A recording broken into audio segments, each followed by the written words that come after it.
রাসমঞ্চে তিন প্রকারের গোপী ছিল বাবা। নিত্য সিদ্ধা, সাধন সিদ্ধা, কৃপা সিদ্ধা। নিত্য সিদ্ধা কারা? যারা নিত্য গোবিন্দ সেবা দেন। সাধন সিদ্ধা কারা? যারা যুগ যুগ ধরে সাধনা করে ভগবানকে একটা রজনীতে প্রতিরূপে পেয়েছেন। আর কৃপা সিদ্ধা যারা কাত্যায়নী ব্রত করেছেন। আসুন, কার্তিক মাসে যে ব্রত হয় আপনারা করেন তো, সেই কাত্যায়নী ব্রত বৃন্দাবনের ব্রজঙ্গনাগণ 1 মাস মা কাত্যায়নী মূর্তি তৈরি করে মায়ের কাছে বর চেয়েছিলেন। কেমন ভাবে?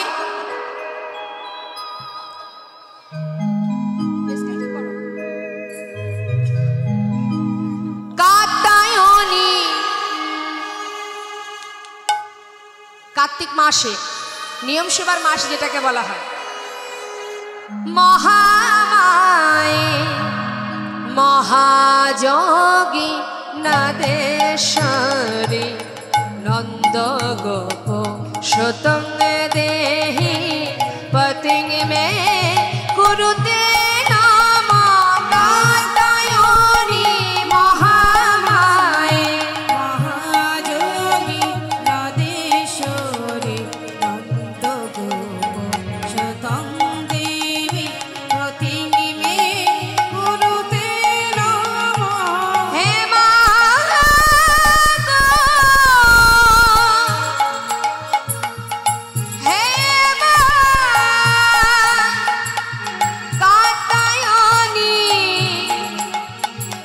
কার্তিক মাসে মা কাত্যায়নী দেবীর ব্রত উদযাপন করিতেন।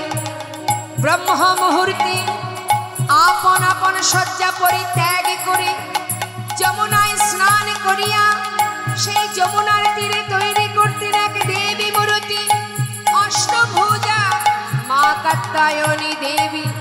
সেই দেবীর চরণে পুষ্পাঞ্জলি প্রদান করে কলিলগ্নে কৃতবাসে সেই দেবীর কাছে চাইলেন তারা বর। হে মা কাত্যায়নী, হে মা মহামায়ে, হে মা মহাযোগী নদেশ্বরী, তোমার চরণে করি প্রণামে, তুমি আমাদের এই বর দাও, নন্দের নন্দন কৃষ্ণকে আমরা যেন পতিরূপে সেবা করিতে পারি। মা যোগমায়া সন্তুষ্ট হয়ে বর দিলেন বাবা। তথাস্তু। এদিকে ভগবান সকল গোপীকে পরীক্ষা করার জন্য তাদের বস্ত্রগুলো কদম্ব বৃক্ষের ডালে তুলে রাখলেন। সকল গোপী জলকেলি করছে মা।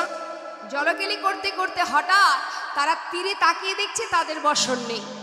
গেল কোথায় বসনগুলি? এখানেই তো ছিল।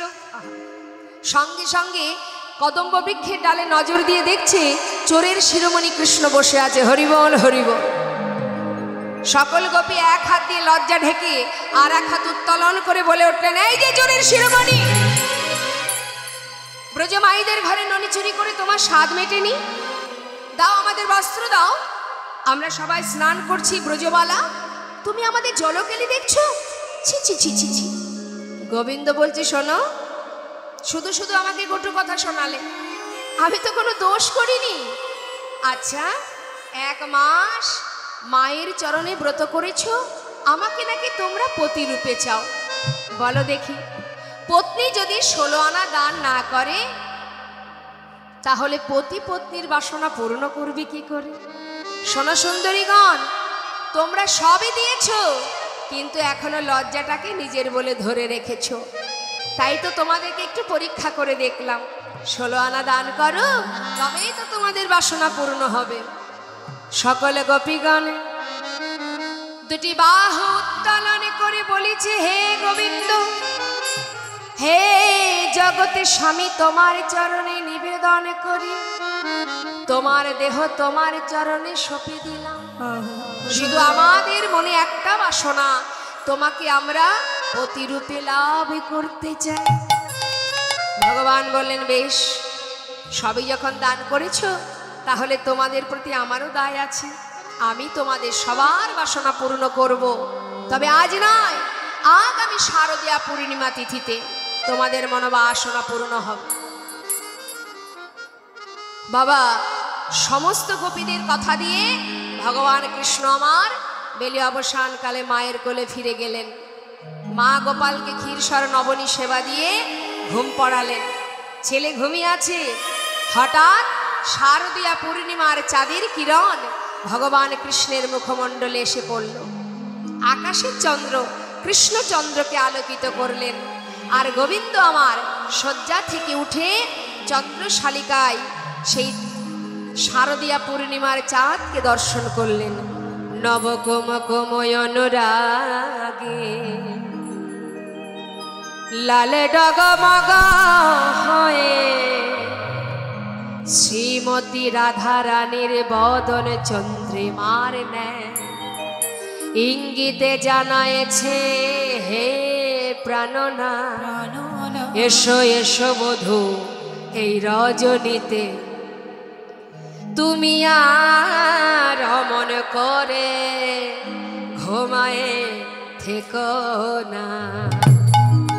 হে যশোদার আনন্দের দুলা, হে নন্দের নন্দনে কৃষ্ণ, রজনী বিধা যায়, সকলের বাসনা পূর্ণ করো। ভগবান সেই চাঁদের শোভা দেখে রাধারানীর বদন চন্দ্রিমার কথা মনে করে পূর্ব প্রতিশ্রুতি আজ তিনি সবার বাসনা পূর্ণ করবেন, তাই তিনি চললেন মুরলী হাতে নিয়ে বনপথ ধরে। বনশোভাটা কেমন মা? শারদ চন্দ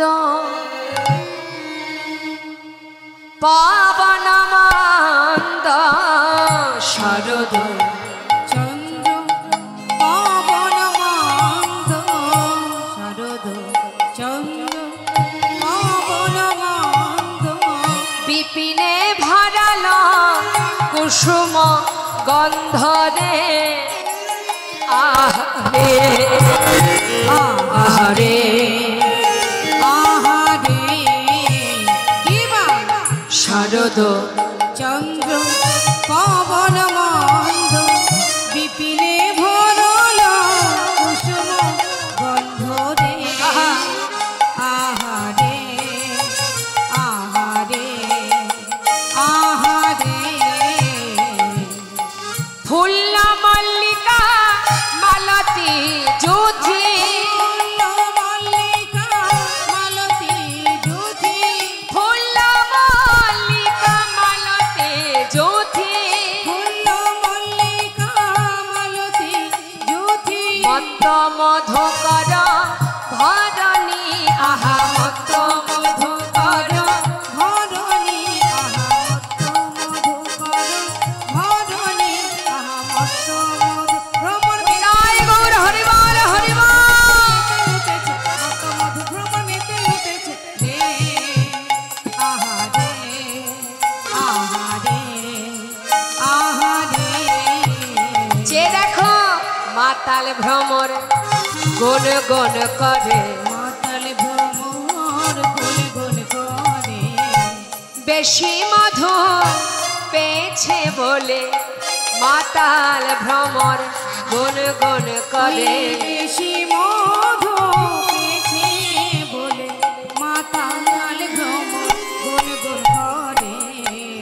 মহাজন বললেন আজ শারদ চন্দ্র মানে চাঁদ উঠেছে শরৎকালে, পবন মন্দ, মন্দ মন্দ বাতাস, আর বিপিনে ভরালো কুসুম গন্ধ। বাবা বৃন্দাবনে 6 ঋতুর ফুল একসঙ্গে ফুটেছে। কেন না আজ গোবিন্দ রাসলীলা করবেন, তাই সবাই যাতে গোবিন্দ সেবায় লাগে, তাই ভগবানকে বললেন, হে প্রভু আজ যখন তুমি সবার বাসনা পূর্ণ করবে, কিন্তু আমাদের তো এখনো ফোটার সময় হয়নি, তাই তোমার সেবা থেকে কি আমরা বঞ্চিত হব? তাই গোবিন্দের ইচ্ছায় 6 ঋতুর ফুল একসঙ্গে ফুটে উঠেছে। দেখুন মা, আজ আমরা এখানে আবল বৃদ্ধ বনিতা, এখানে যে আমরা সবাই বসে আছি, আমরাও কিন্তু এক একটি পূর্ণ প্রস্ফুটিত ফুল, সবাই ফুটে আছি। কেন না গোবিন্দ সেবায় লাগবো বলে, কি তাই তো? ওমা কি জন্য এসেছি আমরা? অনেকে এসেছে কীর্তনিয়াকে দেখতে,